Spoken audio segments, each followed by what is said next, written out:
Oromiyaa keessaa Wallaggaa lixaatii Wallagga keessaa magaalaa Najjootii hortee Boorantichaa ilma Oromooti. Oromummaan kooyyuu sabboona ilmaati. Sabboonummaani saboo fi jaallachuudha eenyummaa fi dhaadachuudha. Oromiyaaf nan hojjedha. Oromummaan of hin jecha. Saba kootiif gaariin yaada saba namaas nan kabaja. Ilmi Oromoo safuu beeka aadaa kootu na ajaja. Seexaa godheen jajjabaadha. Burjaa jedhimaan fajaja. Afaan kun seenaa bardheessee ni qoma dhiibee of miidhegsee uummata koo dura jaaja. Anis isin nan jaalladha na jaallattu beeka anuu laafeen kufu nan jabaadha sabni koos naan akka boonu. Isa darbee yaadachiisee ni barsiifadha isa dhufu akka goonu. Isan beekne nan barsiisa isa beeku nan jabeessa nan dadhabee jedhee laafu kennaa kooti nan bardheessa. Hojiin aartii kanumaaf irra deemtu daandiin baasa. Goota seenaan isa jeesee ni qalama koon lafaa kaasa. Guca ta'ee ifu malee bubbee ta'ee ifan dhaamsu ollaan ija jaamsa jedhan saabbaan gaanfa cabsu. Sanyii gootaati anis goota hin dhiisnaa na kunuunsu.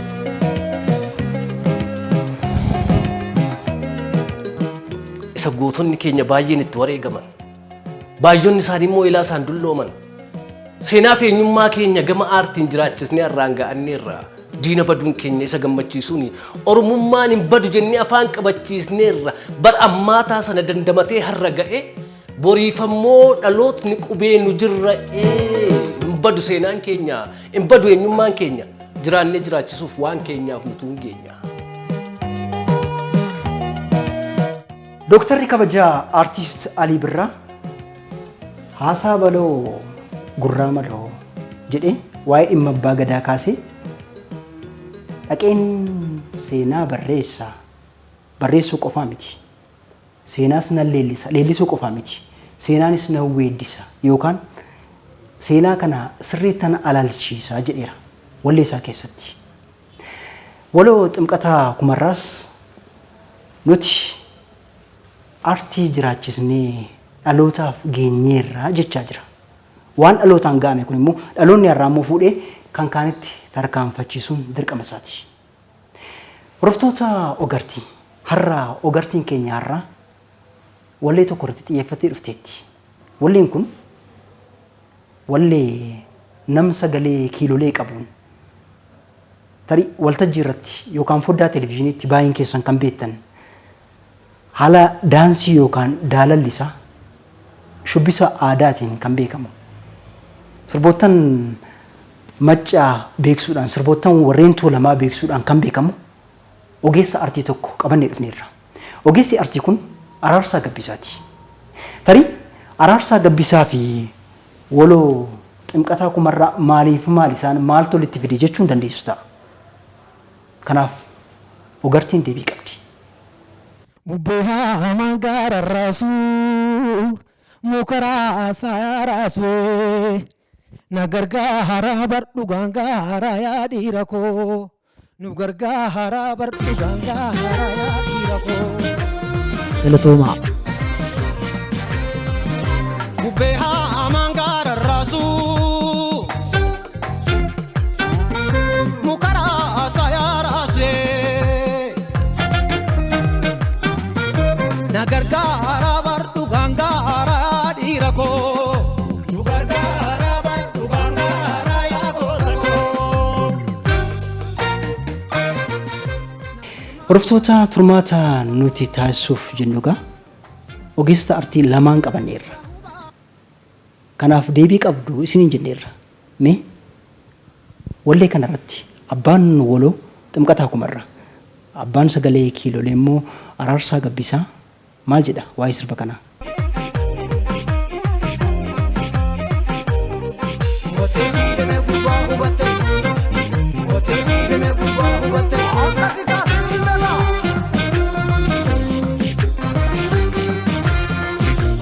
Sirbi kun dhugaan gaara jedha. Dhugaan gaara mata dureen isaa iyyuu nima walumaa gala sabni dhugaa qabu warri dhugaa qabu yoomna dhabanu dhugaan humna isaaniiti jechuudhumaaf as keessatti gaa wallee dhugaan gaara jedhu kana keessatti ergaa guddaa darbee ijoon dubbii isaati warri dhugaa qabu yoomillee humna qabu humnan dhabanii jechuudha. Walluun kun aayidiyaa lama of keessaa qaba yookiin ergaa lama of keessaa qaba. akkuma jedhee dhugaadha tokko dhugaadha. Lammaffaan gamtummaa Oromoo ibsa. Gaafa Oromoon gamtoome tokko ta'ee gamtoome wal waamee bitaa mirgaa bahaa dhihaa wal waameetu waan bade dhugaa bade san barbaadatu san jechuudha. Dhugaa jechuun inni guddaan gaara jechuun mataa isaatti waa lama of keessaa qaba. Tokko samiidha. Lammaffaan akka gaara wal fagootti kan fudhannee waa lama of keessaa qaba kan jennee ibsine kanaaf. Dhugaan bakka lamatti qoodaa mataa isaatiin. Dhugaan hin cittu ni qal'atti malee Oromoo gaafa mammaaku. Soo kanaatiifuu Oromoon haqa qabuuf dhugaa qabuun waliin ta'ee wal tokkoomee wal ta'eetoo dhugaa bade barbaadachuu jechuudha wal waamee. Iddoo tokkotti immoo maal jetti? Gartokkee qaama koo yaa ilma dhiiga kiyyaa.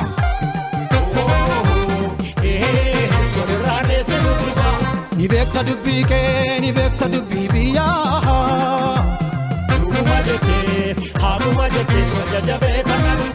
Gartokkee qaama koo yaa ilma dhiiga kiyyaa ni beekta dubbii kee ni beekta dubbii biyyaa.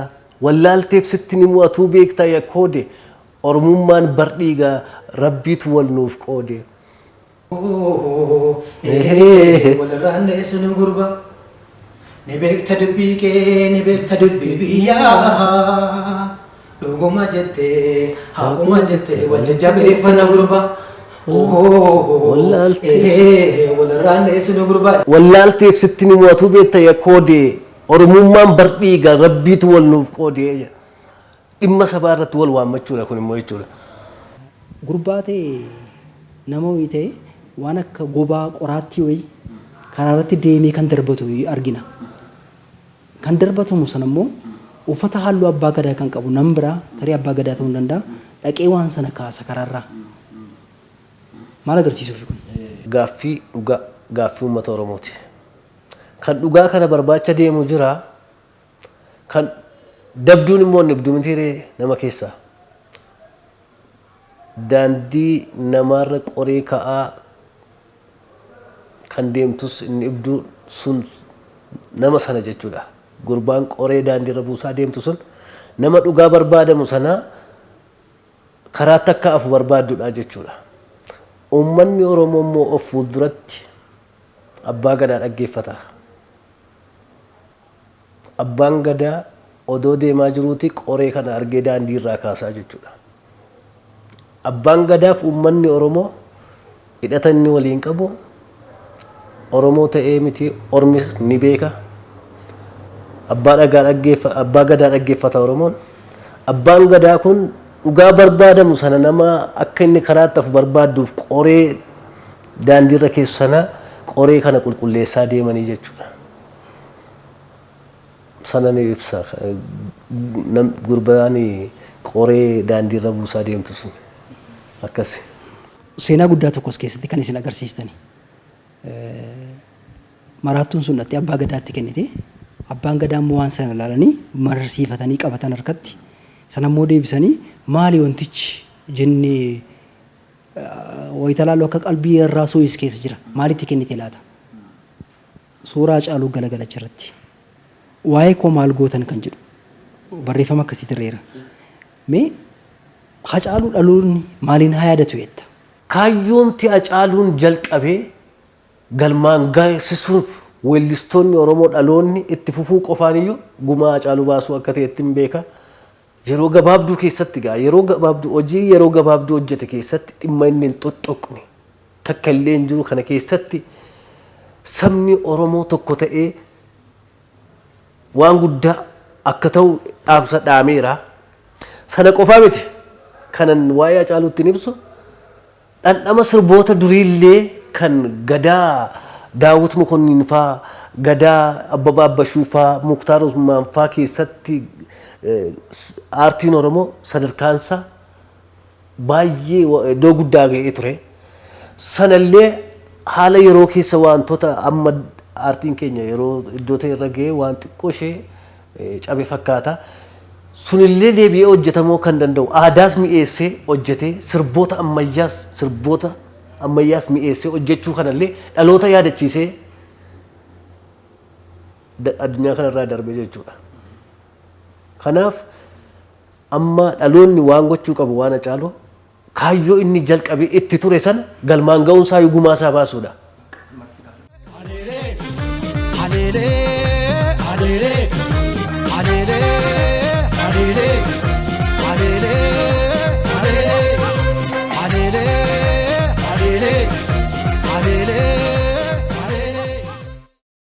Dhalootaaf waan hin dhaamu keessumaa weellistootaaf illee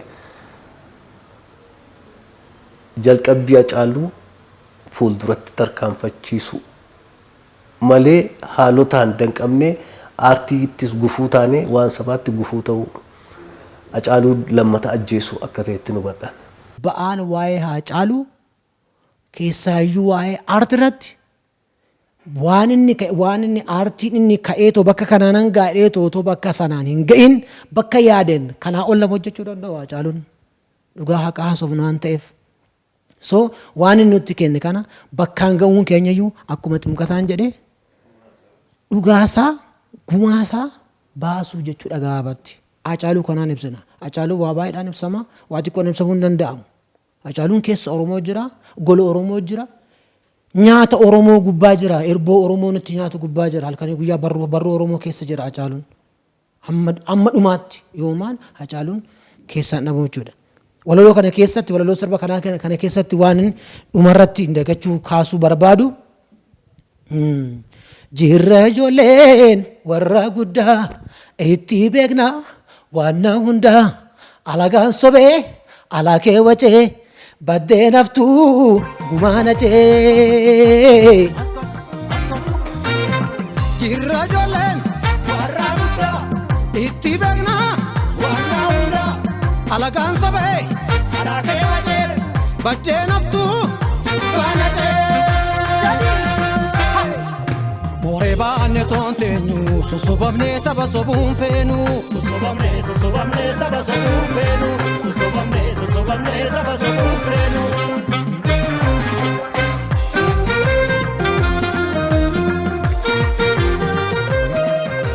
Daawwattoota turmaata nuti wallee dhugaan gaara jedhu kan waloo ximqataa kumarraa barreesse akkasumas sagalee kiiloolee qabuun araarsaa gabbisaa kan inni weellise kana akkaataa kanaan laalleeti jirra.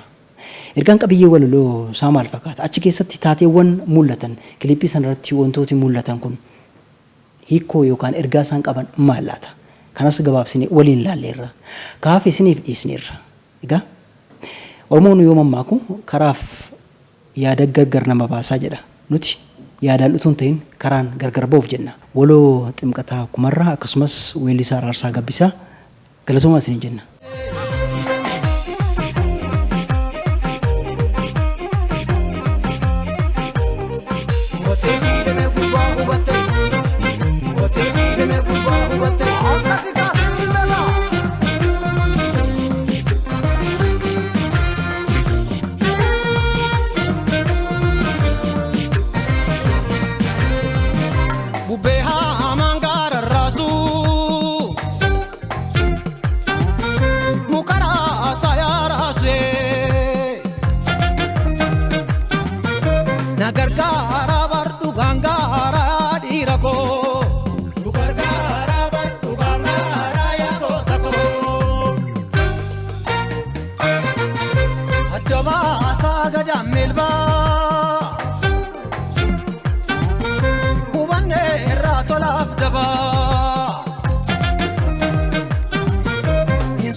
Alagaan sobee alakee wajjin baddee naftuu baana jee.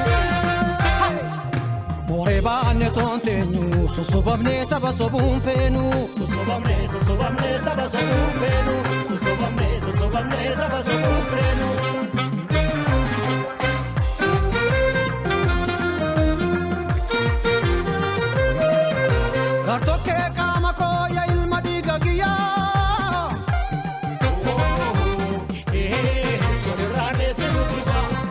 beekta dubbii kee ni beekta dubbii biyyaa. Dhuguma jettee haamuma jettee jajjabeeffannaa dhugaa. Wallaalcha sittiin himuu attuu beekta yakkoodee. Walirraa deesse nu dhugaa. Oromummaan bardiigaa rabbiitu wal qoodee. Dhuguma jettee haamuma jettee jajjabeeffannaa dhugaa. Walirraa deesse nu dhugaa. Dhuguma jettee haamuma jettee jajjabeeffannaa dhugaa. Haleelee haleelee haleelee haleelee haleelee haleelee.